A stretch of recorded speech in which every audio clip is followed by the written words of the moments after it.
Welcome everyone!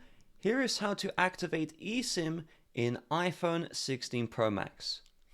If your iPhone 16 Pro Max is already set up, so you see the home screen here, then I want you to open up your settings app.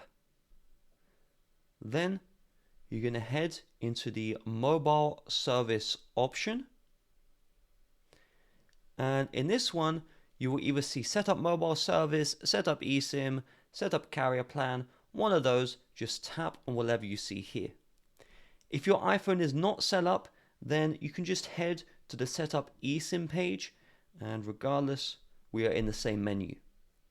If you already have a carrier plan pre-installed into your iPhone, then instead of setup mobile service, you will see your carrier plan. You can just add it nice and easy. However, if you don't, we can either choose transfer from nearby iPhone. And what this will do is if you have an old iPhone, you can transfer the phone number over. Either that can be an eSIM from your old iPhone moved over to your new one, or what it can do is it can take your physical SIM card and then convert it into eSIM for your new iPhone. So you would just follow the on-screen instructions on this device. If for whatever reason you don't see this, just make sure on both iPhones you have Bluetooth turned on.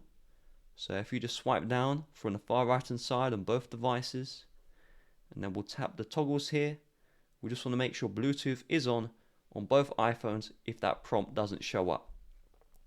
Alternatively, you have the eSIM QR code. So if I tap on this one, let's take a look at this. So typically via email, your carrier will send an eSIM QR code. That's how it looks like. And you just place the QR code in the frame of the camera. So we'll just go like that. And then if it wants a confirmation code, not all eSIMs want this, but if it does ask for that confirmation code, you will typically get the confirmation code in another email. So I can just put in the code like this. And then when I tap on next, it will add the eSIM. So it's quite simple, but if you have any questions, let me know in the comment section. And real quick, YouTube do not promote my videos like they used to. So if you found this video useful, it really would mean the world to me if you hit the like button down below and just have the comment saying, hey, I found this video useful, thank you. Have a nice rest of your day. Bye bye.